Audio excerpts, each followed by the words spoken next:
Recording live from Glory Hole Studios in Chicago and beyond. This is Cognitive Dissonance. Every episode we blast anyone who gets in our way. We bring critical thinking, skepticism, and irreverence to any topic that makes the news, makes it big, or makes us mad. It's skeptical, it's political, and there is no welcome mat. Today is certainly a day. It's Thursday. This will come next week. So we'll be the 9th. This will be the 9th. The 9th. And Vulgarity for Charity is still in full swing. Don't forget to vote. Don't forget to donate and then send your stuff in. You guys know what you're doing now. We've talked about it multiple times. Just make sure you donate to Modest Needs because people need help. And your dollars are doubled up to $100,000. So please donate. So want to talk about this story from The Atlantic. This is a long-form article. A story is called How America Got Mean. In a culture devoid of moral education, generations are growing up in a morally inarticulate, self-referential world. This is a story by David Brooks, who I Googled very, very, very briefly. Yeah. David Brooks is a conservative commentator. Yeah, but he's like he doesn't feel conservative. You gotta look at in the political sense. He's a conservative in some sense because he is, I think, a fiscally conservative guy.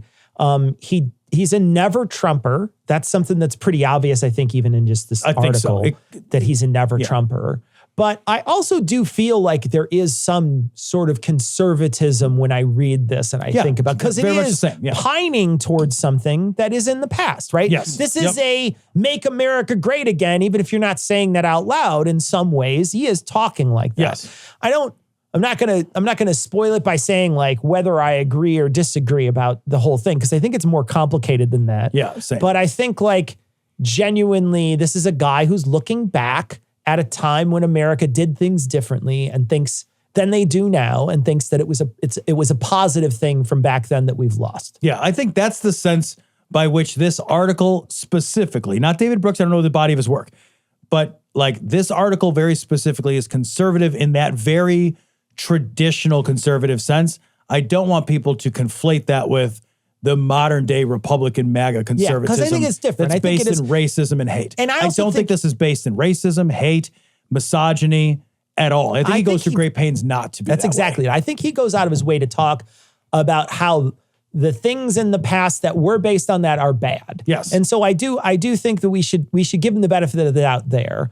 Let's start with the very first thing that pops out at you, how America got mean. Do you think America got mean? Now, he, in the article, gives two anecdotes. The two anecdotes he gives are a restaurant owner he knows has to throw somebody out like once a week now, and they never had to do it before. And that hospital staff are quitting because the hospitals are full of people who aren't treating nurses very well. And then he talks about some other studies about like how people are a little more sad nowadays, but there's nothing in there that's mean except for the two anecdotes. The rest of it's all studies about how people are more isolated, et cetera. Yeah. So my just anecdotal feeling, my gut feeling is that certainly since the pandemic, people have gotten mean. I do think that is the case. I think that I feel a distinct sense of social distance and separation and underlying bubbling anger that seems to like undergird a lot of the world right now, and America specifically, because that's where I live. So yeah, I think that like there is a sense specifically like from 2016 forward, but really exacerbated and like pedal to the metal from 2020 to now. That's my feeling. Yeah. What about you? Do you feel that way? I don't know if I feel that way or not. I hadn't really thought of it until I listened to the article, right? So I haven't spent a lot of time really deeply thinking about whether or not America got mean. I just sort of, listened to the article today. Sure. Right? So I didn't really spend a lot of time thinking about it before I read it. But after reading it, I don't know if that's true or not. I think what I do think is true is that I'm seeing more of it because of social media. So people being mean and that being broadcast to me and seeing it more often is a symptom of social media because that gets clicks, right? So if somebody is fucking going off, and I mean, just look at the very concept of the word Karen, right? Just look at that over the last, its evolution over the last few years is something because people have been sort of going off on other people and the camera's out. Do I think that that sort of going off has always been around? Yeah, I kind of do. I think that the fact that a camera's picking it up and showing it to me so I could be outraged about it is new. But I don't think that the people who are interacting is new. I think that sort of thing has always happened. It's just now I'm privy to it happening more often. Yeah, I guess I feel like, because I haven't had any extraordinary situations in my life where somebody has gone off in front of me. I was on a plane recently where someone was asked to leave, but it was very, very milquetoast. Right. Like they were drunk and they were asked to leave and they left. And that was the end of it. It wasn't one of these big, long 20-minute TikTok things where somebody's screaming at somebody or screaming at somebody that doesn't exist or whatever in the back. It wasn't anything like that. It was so I haven't seen it in person. I haven't seen it in person, but I discount that because I don't do anything or go anywhere anymore. Okay. Yeah. So like for me, I'm not like involved in the world, right? Yeah. So like I want to admit that creates a bias for me that you're kind of pointing out, right? That then my exposure to things is what I see in the news, right? So when I read the news, when I'm exposed to these events, I see them as probably taking on greater sort of statistical significance than they might have. But I also feel like the rise of Trump, and I really do believe this, is sort of the rise of the machinery of meanness writ large. That meanness has sort of like come into its day as like an acceptable way to have discourse, an acceptable way to live a life, an acceptable way to treat and abuse other people. That like, and the pandemic for me felt like the meanest thing, like our refusal to not, because most people did what they were supposed to do. So I don't say our refusal, but there was a sizable percentage of America that really had a fuck you attitude when it came to the pandemic. Very much so, yeah.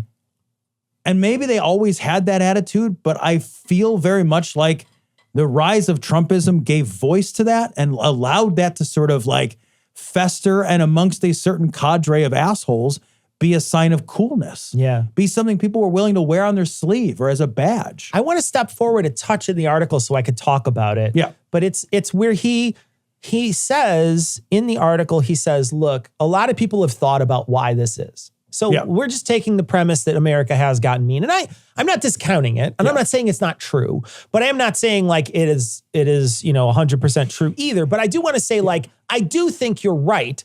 But what he discounts right away is he says, well, some people, there's social people who say, or social people who study social behavior say it's the economy or it's social media. And he names a couple of things. And those are the two that I really want to focus on are those two, right? But he names a couple others. And he says, but I don't think it's that. And he kind of hand waves those away. First off, I think the hand waving those away is the wrong thing to do, because when you start talking about are we more mean today? Because when you start talking about like, we've talked about it many times in the show, the people in the niches, the mean niches, right? Like the incels, they don't know each other if it isn't for social media. 100%. Right? They wouldn't know. They wouldn't have the opportunity to be mean in a group if it wasn't for social media. They wouldn't have the opportunity to tune each other up if it wasn't for social media. Yep. And so like his hand waving of that, and then to say like, to get to his point later on, we'll get to it, but like his hand waving of that to say that's not the real reason. And it's not also like a contributive factor it doesn't seem right to me. Because I think economics and social, like the way in which we interact socially is heavily influencing all the things he goes on to list in this article. Yeah. And I want to circle back to one thing real quick and say that I would say America got mean. I do think that it has. But I think a lot of the statistics that he cites focus not just on the meanness, but about the loneliness and sadness problem. The sadness and the isolation. Yeah. And I think those things, I sort of in my mind, I kind of stick them all in the same pile, right? Sure. So like there's mean and there's sad and there's isolated and they're all kind of the same. Because you're a guy and set you of only have problems. one emotion, That's which is, it, yeah. which is to be angry. That's it. So if I'm sad, I'm angry. And if I'm lonely, I'm angry. yeah. And if I'm hungry, I'm angry. So I do think he kind of points those things out, and I think they're really important. I really think they're Sure. important. No, And I don't think disagree. I don't disagree. And I think he does a nice job of sort of saying, like, there's some studies that show that this shit is real. Now, I do think that he acknowledges the impact of social media, of economic factors. But I think he says, if I remember the article right, he says something like, and I think those things are all factors, but they're not the most important one. Yeah. They're not explanatory enough in his view. And so I'm like, yeah, I mean, like, in my mind, like, he lists like 4 or 5 things, and then he's like, these things aren't explanatory enough. I'm like, yeah, not any one individually. Not a single one. But no. if you aggregate if you them, throw them all together, I felt like they're fairly fucking explanatory. I feel like the same way too. And one of the things right away that jumped out at me was when he said something like, well, you know, like, he was talking about the suicide thing. Yeah. Where he's talking about suicide and how people are talking about, you know, maybe, you know, there's a lot of people have to deal with that now more than ever. And he's also talking about the mental health crisis, how there's people in like that are feeling isolated and alone. And there's a lot of mental health crises that are going on. And he's saying, and that's not worldwide. And I'm like, yeah, well, other countries have universal health care. Like, you know what I mean? Like he's pointing to this as an American problem. And he's saying, you have an American problem. But then he throws out economics. Well, economics is the thing that drives our healthcare system. And that's the thing that makes it so it's so hard to get mental health care in this country without paying for it out of pocket. Yeah. And now you're like, okay, well, cool, but you know, you're throwing out these things because, again, conservative, I think also fiscal conservative. So he doesn't want to think about those things as a negative, right? The economy is a negative, but the economy, I think, and the difficulties that people are having in the economy, you can't overlook that. No, you can't. And I guess I read that a little bit differently. So I read like, okay, he's acknowledging that these 4 or 5 things are factors.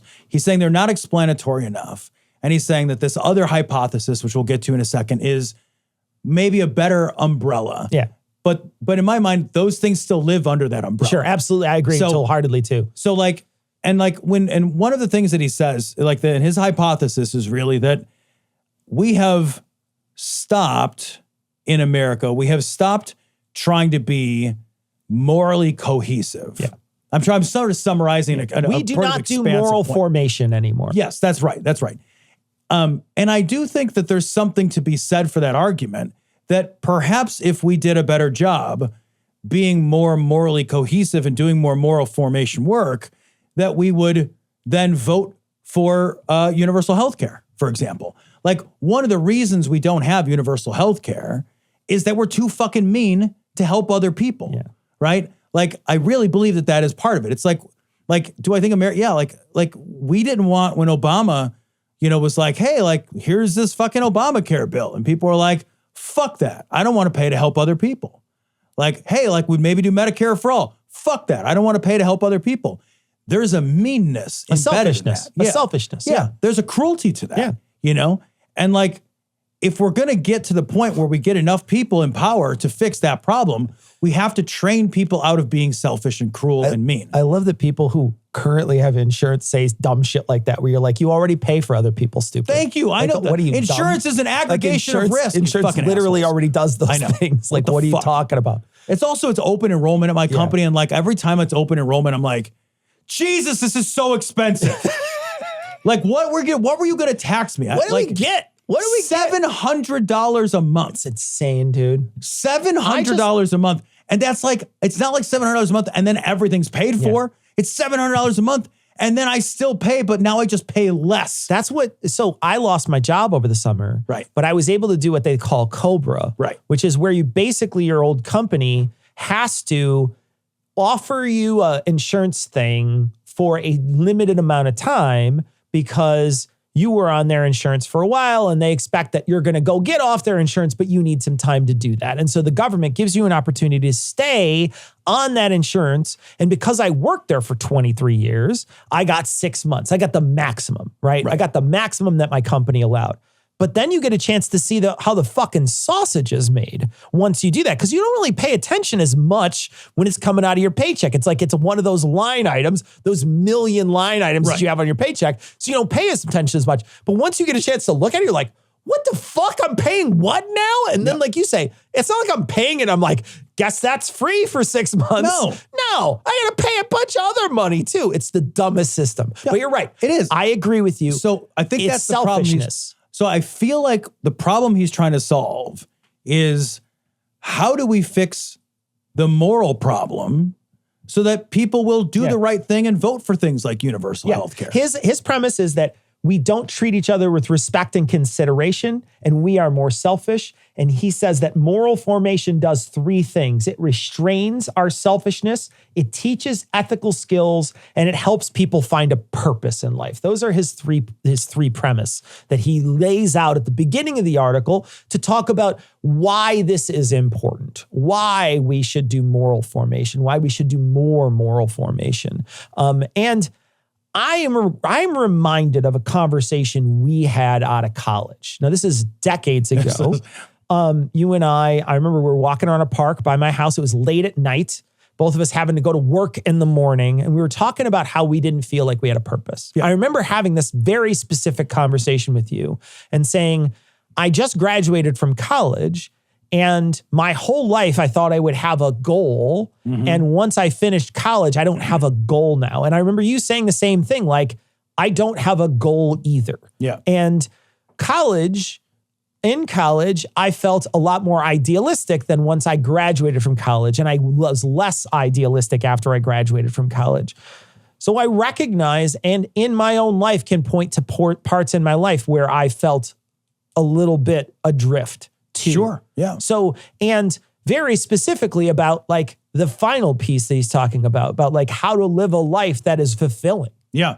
I remember conversations like that too. I don't know if I remember that exact one, but it's a theme that we've talked about many times in our lives. And I remember many times in my life, like I was a young person who was very idealistic and I very much wanted my life to be imbued with meaning. I wanted to live a life where I could be like the best version of myself possible Yeah. and offer to my, like to the people around me some service or value. Sure. Me too. And I remember like when you're in school, you read, at least for me, and especially like, and he talks about like the great books and literature and the value of literature and the value of like spending time thinking about the idea of purpose and thinking about the idea of your moral responsibility to society. And as a liberal arts major, I did a lot of that. Me too. As an English lit major, I did a lot of that. As a philosophy major, I read almost all the ethics that he lists in this. Right.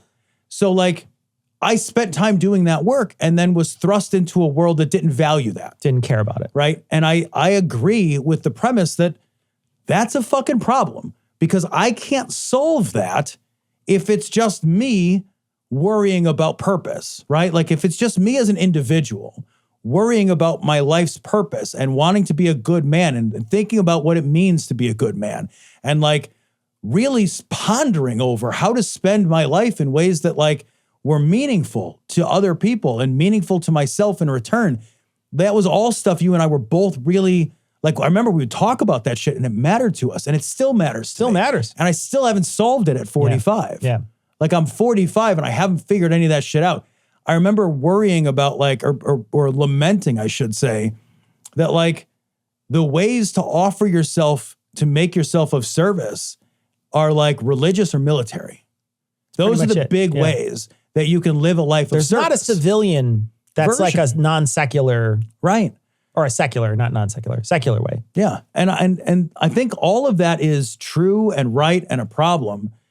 And so I'm very sympathetic to this argument, I guess. Like I am very sympathetic to the idea that we as a society need to spend more of our time doing that same kind of work that you and I were trying to do, because that's the way we're going to build institutions and structures that help to like buttress that problem, right? That help to like, because if it's just me and you doing it, it's nothing. Yeah. But if it's me and you and 7 million other people that do it, that's something. That's something. That's something. We have to institutionalize the idea of moral formation as a good. And one thing that like, I really think he points out that I've been thinking about my kids with is college and education now is this hyper specialized job training skills, right? Like my stepson's going, he's a senior. He's going to go away. He's going to go to school. He's going to be a computer science major. Cybersecurity is going to be his focus. He'll do very well and he'll love it. But I'm like, fuck, man, is he ever going to ponder those big questions? Or is he just training for a job? Are we just like capitalistically churning people out to train for a job? Is that what these 4 or 5 or 6 years of our lives are for? So I just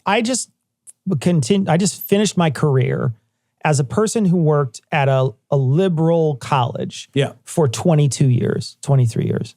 And while I was there, one of the most important things that the department I worked for and that many departments in that school were interested in was not doing what you're saying. Yeah. Not just making someone who's going to just be like, they had a nursing program, but they had very specifically, I have a lot of disagreements with the place that fucking let me go. Don't get me wrong, right? Yeah. But I think the things that they did right were that they very much instilled a sense of service and a sense of purpose and a sense of helping the underprivileged in a way that I think is important for people who are getting a liberal arts education. Yeah. They tried to round out those educations by requiring a great deal of liberal study stuff as well as experiential work study stuff that brought them into the communities around Chicago to reach out to those communities and work with underprivileged kids. So like if you were an education major,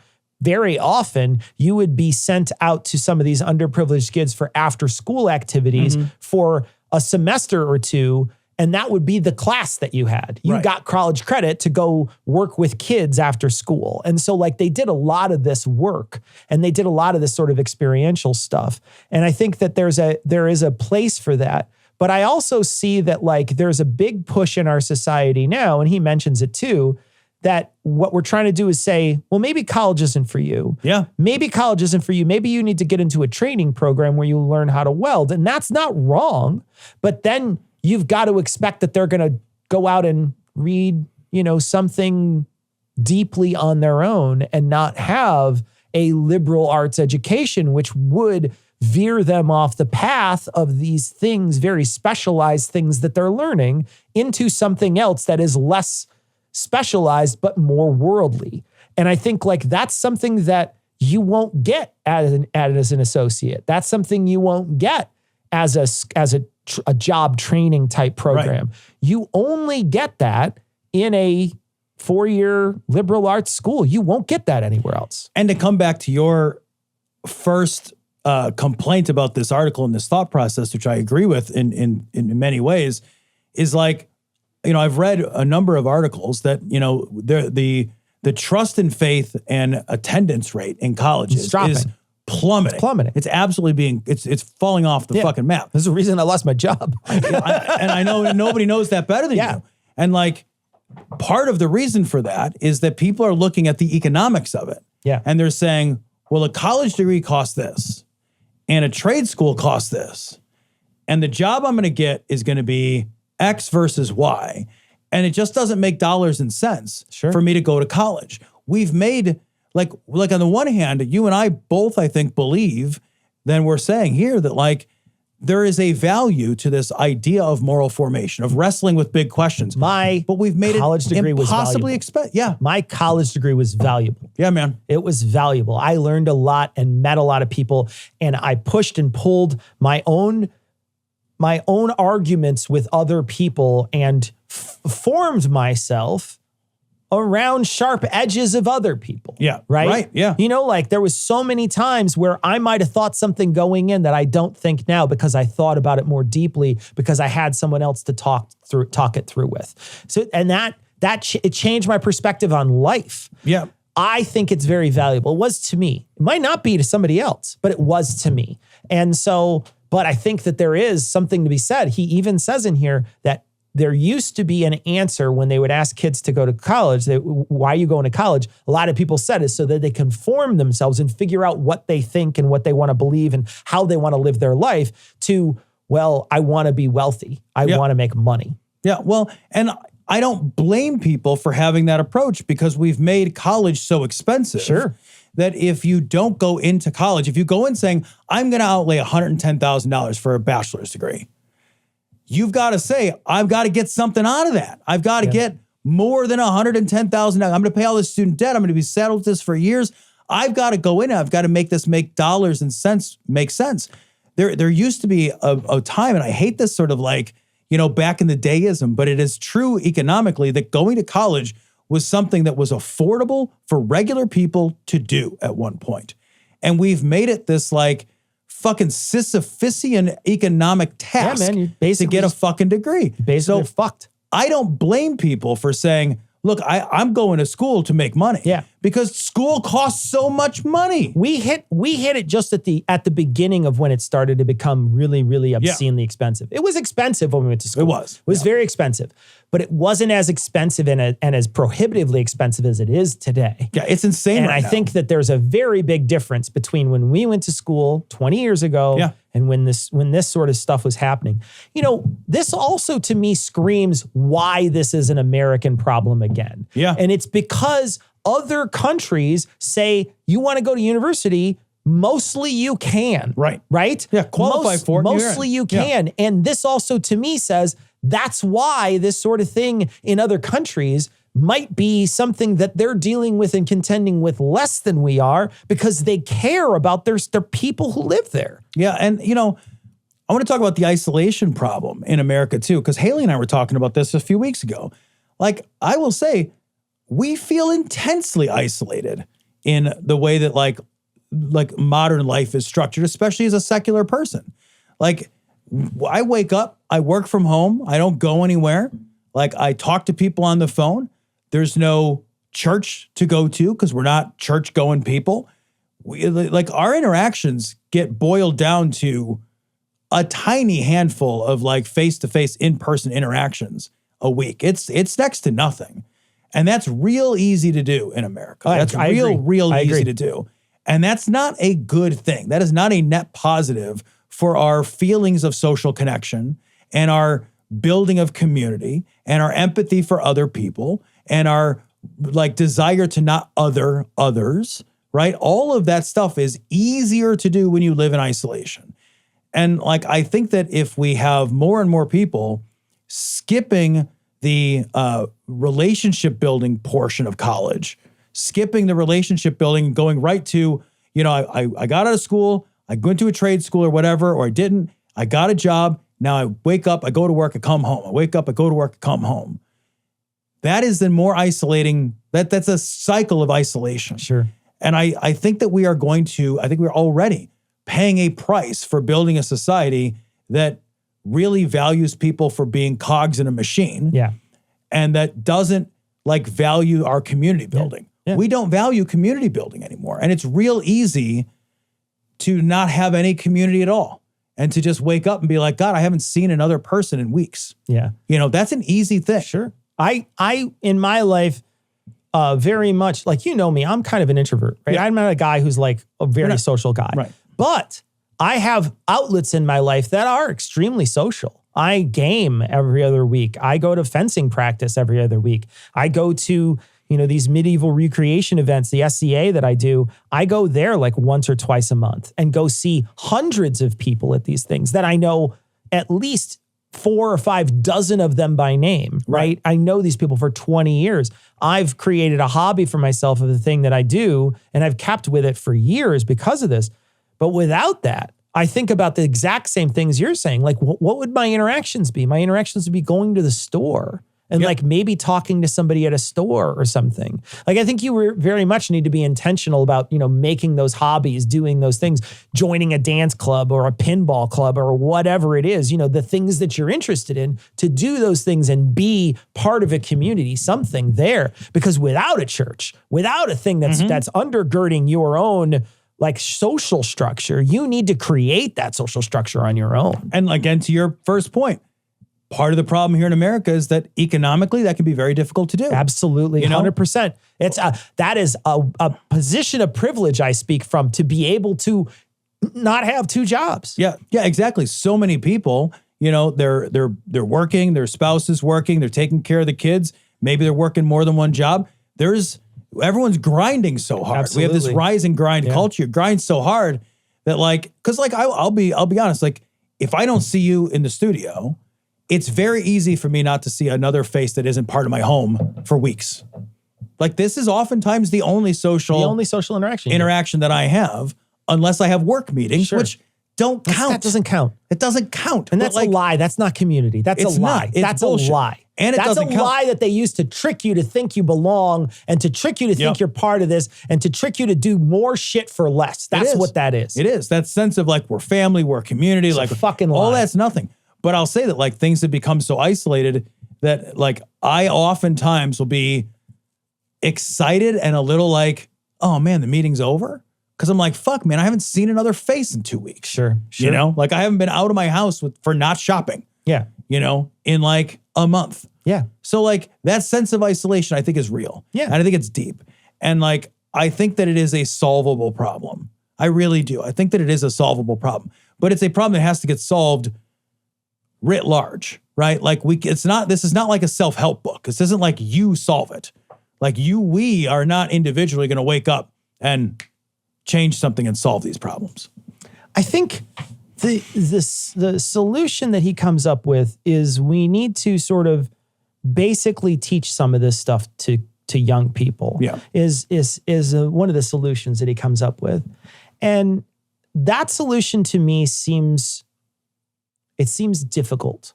Yeah. In a lot of ways. And it's not that I don't think it's possible to teach children this stuff. In fact, I think every good parent should be teaching their children how to be a moral kid, how to be an ethical kid. I think that those things are not only easy, but also something that, you know, you should try to spend time on. One of the things that he talks about in the article is that you don't learn how to be a good person, just sit down and learn it. You learn it by repetition. And I think that's true. I think, do too. you know, teaching your kids to say please and thank you, teaching your kids to be nice. And when they're shitty, you got to point it out and got to be like, don't do that stuff. You got to be nice to people, etc.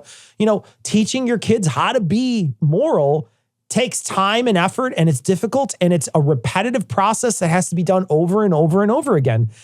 But I think like, how difficult would it be in our country if we were to entrust that to a teacher in a government-run institution? And I say that as somebody who is looking around the country at a bunch of states who just made it illegal for women to get abortions.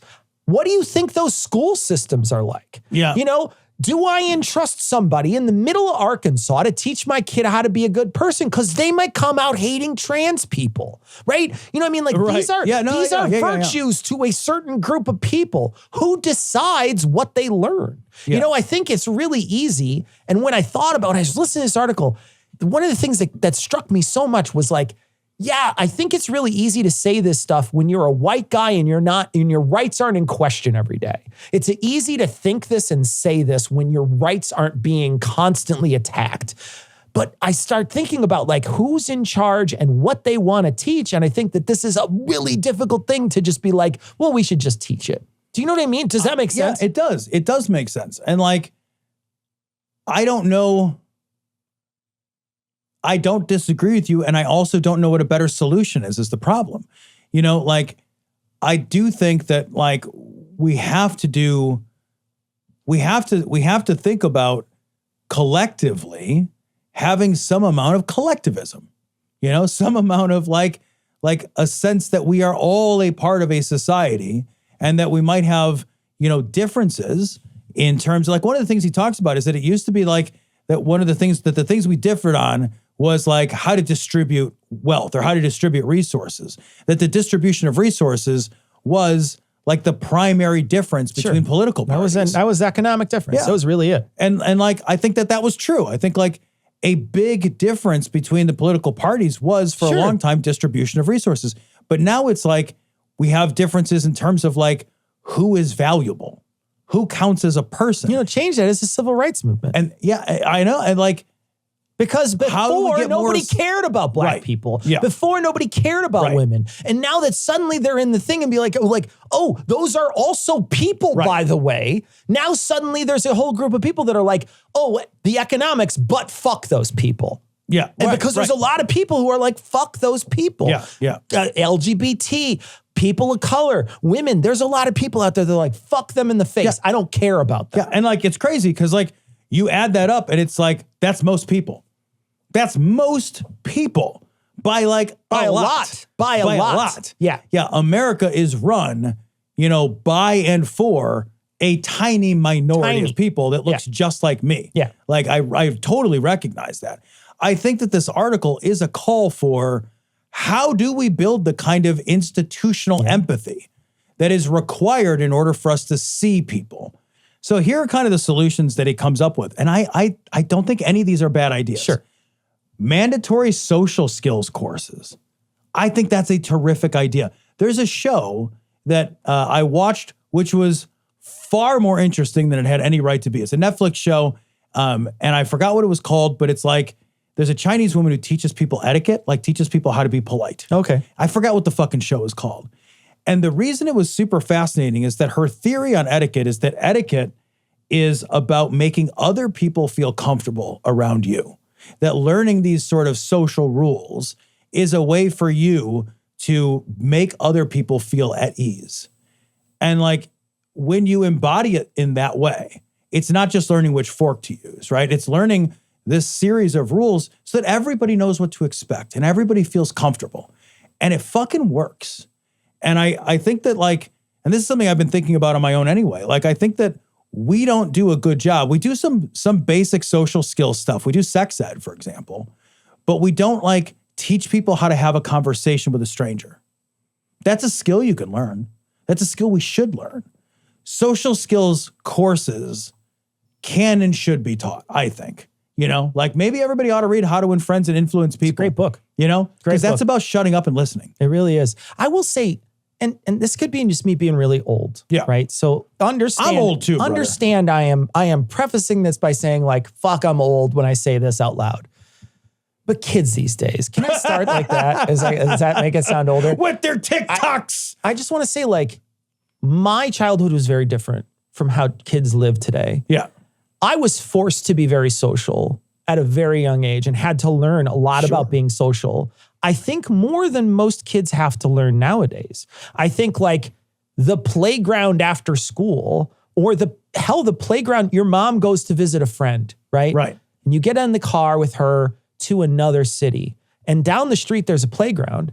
And she's like, go play at the playground. I'm 9 or 10 or whatever. Yeah, Go play at the playground. So I did. And then I would meet a brand new person and have a new conversation and have an interaction that I don't think a kid today would ever have. You wouldn't have that ability to do that because a lot of stuff is sort of pre-planned and there's not that sort of like free form, go out and sort of be in the world sort of thing. There's a packaging of context now. Yeah, for sure. And I feel like I was forced into a lot more social situations as a kid that I had to learn how to navigate on my own. Right. I didn't have anybody there and they're not hard to learn because you learn by how other people are acting, right? I mean, it's really easy. Like we're just apes. We get it. We understand how to be social. The moment someone else, you just mimic them, right? And so like, you just have to learn how to do that. But if you're never in those situations or in those situations rarely, like he says, you have to repeat it a lot.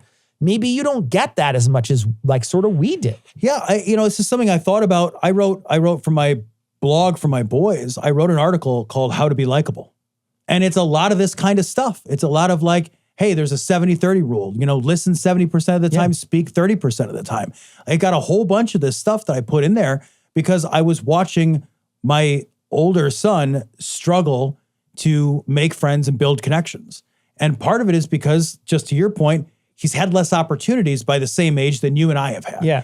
And because that's a truth of American life, like one of the ways to like solve for that truth is to teach these things as skills. They're skills that can be taught. Like there's nothing like that we don't know about this. We've been writing books like How to Win Friends and Influence People for 100 years. Sure. Maybe not, but maybe a long close. time. It's close. I mean, that guy wrote it in like the 40s or something. Yeah. So like people have been thinking about and writing about this topic for a very, very long time. These are skills that can be taught.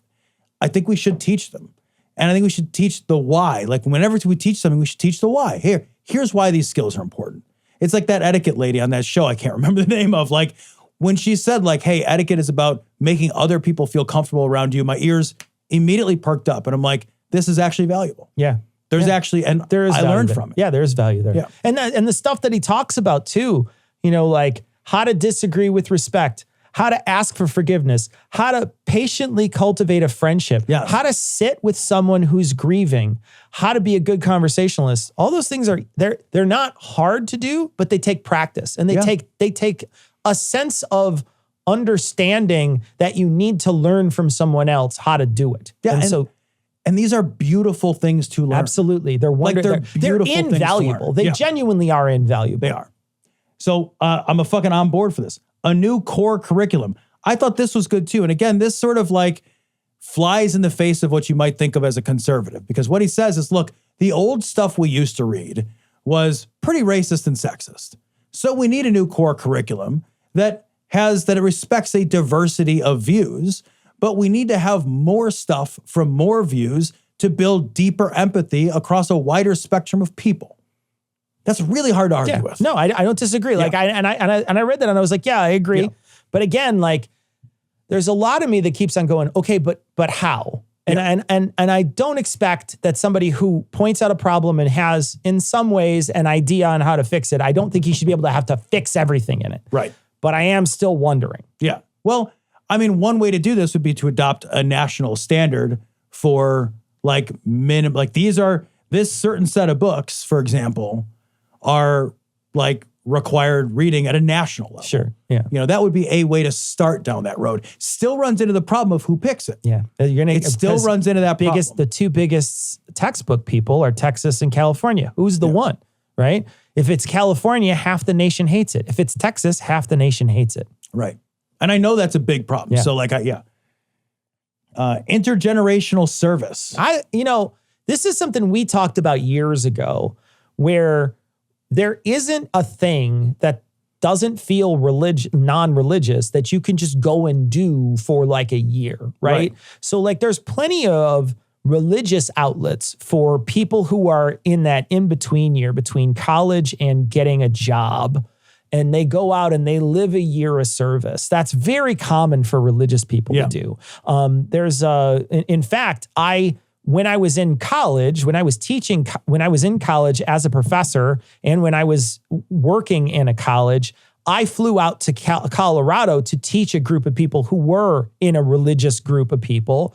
That religious group of people, every week, they lived in a house in a community, and every day they went for free to work at a nonprofit that basically paid a stipend to this house so they could all live this communal life while they did a year of service. And every week they would get together and they would have a meal and they would talk about it. It was also framed around their religion, but they would have these big conversations about how does this help me as a person? Now they would say something like, how does this nurture my soul? Right. But I'm just changing it to a humanist idea, right? How does this help me as a person? How do I grow as a person by doing this sort of thing? And like, that's a real valuable thing. Now, I don't agree about the framework, right? Because I think the framework's garbage.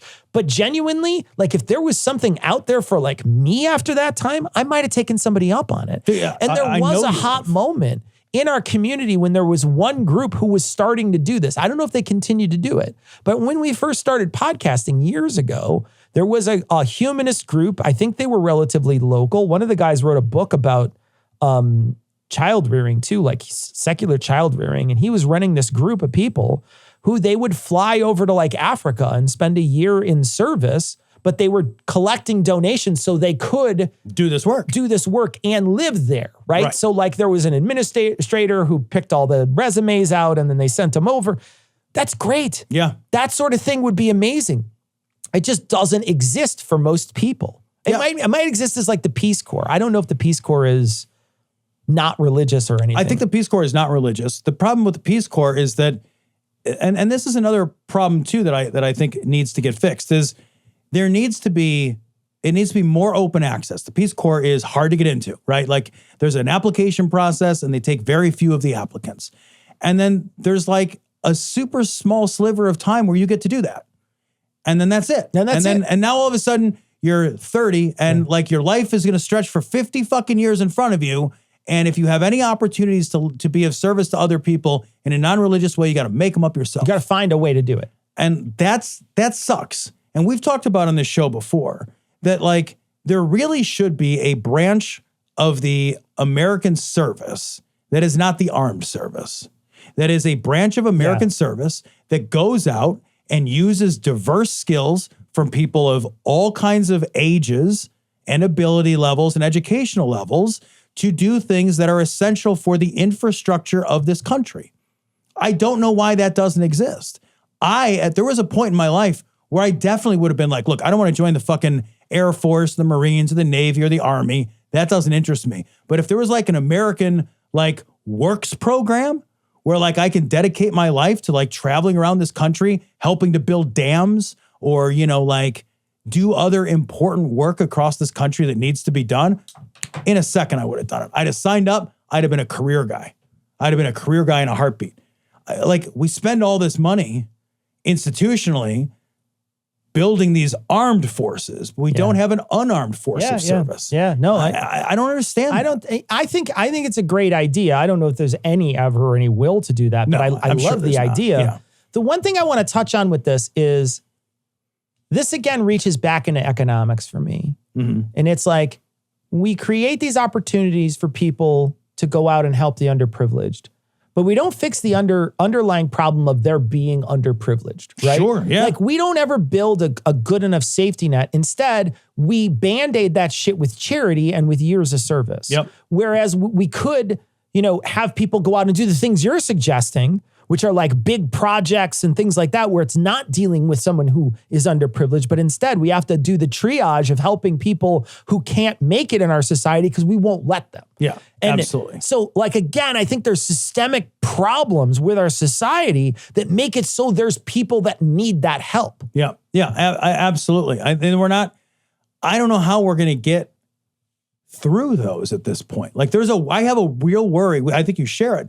I have a real worry that like America's too mean to fix.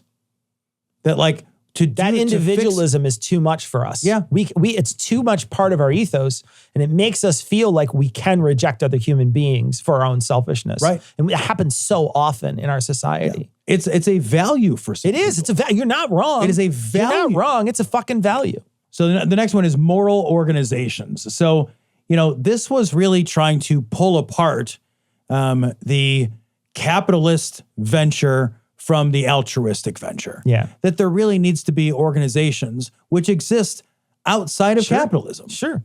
I don't disagree. Again, I don't know how they start though. Right. You know what I mean? Like how do you, and you said too, when we were texting back and forth, you're like, not with shareholders, you don't. Yeah. And that's just true, right? Yep. You can't do this if you're a publicly traded company. That they would immediately throw you out. They'd be like, no, get rid of that person and get somebody in there who's going to make us fucking money. Yeah, they would literally have to pay me. Yeah. They would like most companies are written, they're chartered, they're written in such a way that like if the activities of senior management don't enhance the share value, then that person has to be ejected from the company. So like you can't actually run a publicly traded company in many organizations where you say, you know what, this year we're going to make a little less money because we're going to do the right thing. Yeah.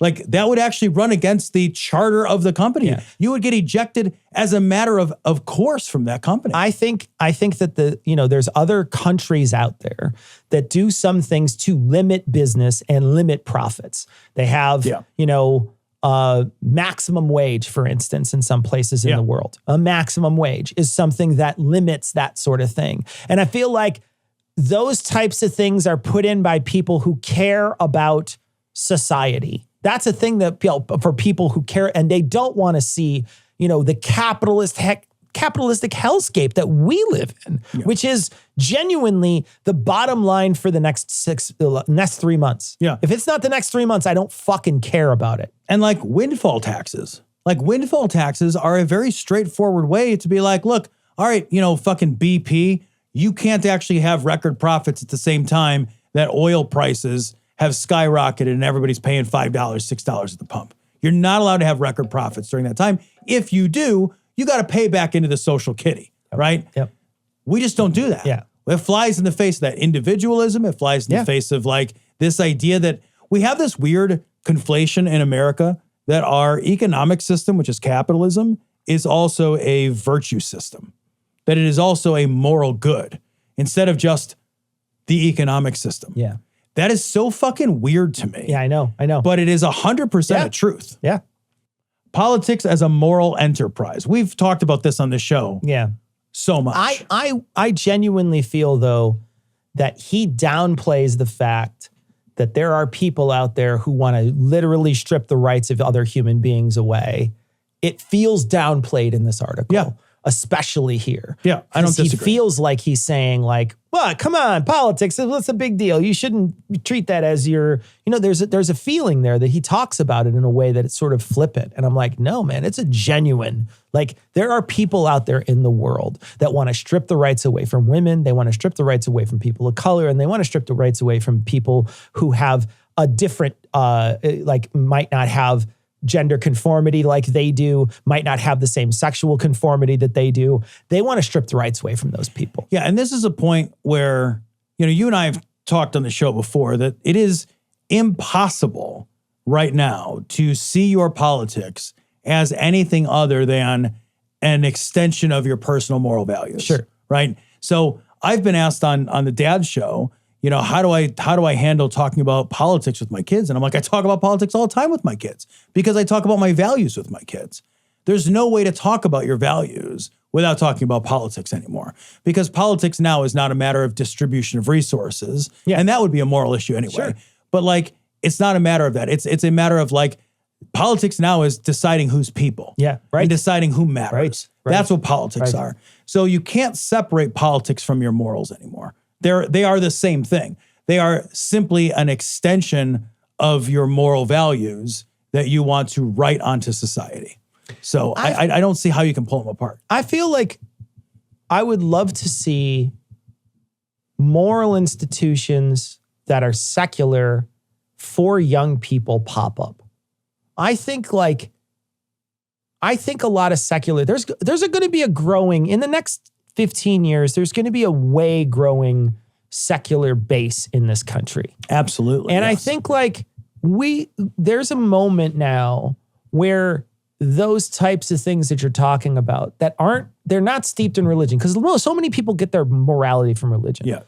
Pull that out of that and have a secular club of some sort, child rearing place where the kids get a chance to not only be social with each other, but also get to learn about these things. Yeah. Secular Sunday school, man. Sunday school in some way. Yeah. That's what I was thinking too, is, there's so many religious ties because that's our framework, but you can copy that sort of thing. And to see that something like that grow would be absolutely amazing for this country, because I do think that the way to fix this is education.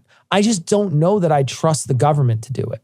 Yeah, I don't know that I can trust the government in all places to do it either. The problem is the places that are already, the governments that would already be trustworthy to do this, they already have a handle on some of this stuff to start with. Yeah. This is necessary in the shithole states. This is the most necessary, I should say, in the shithole states. Well, they're learning, they're not only learning incorrect information in their textbooks, yeah, and not able to talk about some things that are, fact in their textbooks. They're also stuck not learning about this stuff, or learning, like I said, incorrect things, learning things that could be otherizing other humans and hurting other humans. They're learning those things that's a virtue to them. Yeah. And these are values. Those are values to them. And so it's a big, while I like the pointing out of some of these things, I am one of these people who's always just like, but how does it happen? And I know that it's not his responsibility. But I do feel like it made me think a lot about how it happens. And that's a real tough nut to crack. It is my central frustration with this article is exactly the same thing, is that I read this article, and I'm not going to lie, you'll hear it in the recording. I read this article, and there's a point in the article where I got a little choked up because I just agree so deeply with how important this is. And then I finished reading the article, and I'm like, I don't know what to do different. Yeah. I am isolated, right? I do feel a deep sense of isolation personally. I don't know how to fix that institutionally. I don't know how to like tap into something larger. I don't know how to fix the problem of like, I don't know where to squeeze more hours in order to like join a community organization, even if I wanted to, because like I've got this capitalist pressure to keep going. Like, Sure. I don't know how to fix anything. Yeah. So like, I feel like I am the most privileged person. I'm everything America wants to be, like, right? Like I'm a middle-aged cis-het white guy. I'm an upper middle class middle-aged cis-het with white a good guy. job. Yeah. You know, like, so like, I'm all those things and I don't know how to fix it. Yeah. So like, I read this and I'm like, yeah, I fucking agree and I don't know what to do with it. Yeah. I fucking agree. And like, I finished reading this article and I'm like, well, that's a bunch of true shit I don't know what to do about. You know what I mean? It's so frustrating. It's like, when you're poor and like your car breaks and they're like, it's the alternator. And you're like, I don't care. You could have said anything. Yeah. It's broken and I'm broke. And I can't do anything about it. It's a rock made of metal right now. Busing to the work, to work for the next 6 months. So I just felt so like, it's frustrating. It's because I don't think he's wrong and I don't know what to do about it. Yeah. Yeah. All right. Well, we hope that you got frustrated today. And we hope you listened to this article. If Tom read it to you, you can also read it on The Atlantic. The Atlantic lets you have like 5 or 6 free articles. They're actually really good about that They're really sort of generous thing. about it. Yeah. Pretty generous about it. So go check it out on The Atlantic. You check out this week's show notes to go read the article on your own. All right. So that's going to wrap it up for this week. Please continue to donate for Vulgarity for Charity. Hey, it turns out that we do want to do some good. We do want to help other people out, and Vulgarity for Charity is a great opportunity to do that. So go ahead and donate to modestneeds.org, and then you know what to do with the rest of that. Send in your $50 donation or more receipt, and you can choose who you want to roast at vulgarityforcharity@gmail.com. All right. That's going to wrap it up for this week. We'll catch you on Monday. We're going to leave you like we always do with the Skeptic's Creed. Credulity is not a virtue. It's fortune cookie cutter, mommy issue, hypno-Babylon bullshit. Couched in scientician, double bubble, toil and trouble, pseudo quasi-alternative, acupunctuating, pressurized, stereogram, pyramidal, free energy healing, watered downward spiral, brain deadpan sales pitch, late night info docutainment. Leo, Pisces, cancer cures, detox, reflex, foot massage, death and towers, tarot cards, psychic healing, crystal balls, Bigfoot, Yeti, aliens, churches, mosques and synagogues, temples, dragons, giant worms, Atlantis, dolphins, truthers, birthers, witches, wizards, vaccine nuts, shaman healers, evangelists, conspiracy, doublespeak, stigmata, nonsense. Expose your sides.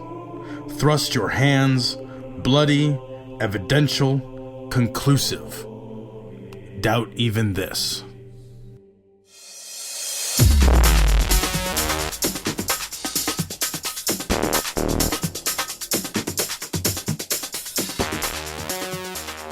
The opinions and information provided on this podcast are intended for entertainment purposes only. All opinions are solely that of Glory Hole Studios, LLC. Cognitive Dissonance makes no representations as to accuracy, completeness, currentness, suitability, or validity of any information, and will not be liable for any errors, damages, or butthurt arising from consumption. All information is provided on an as-is basis. No refunds. Produced in association with the local Dairy Council and viewers like you.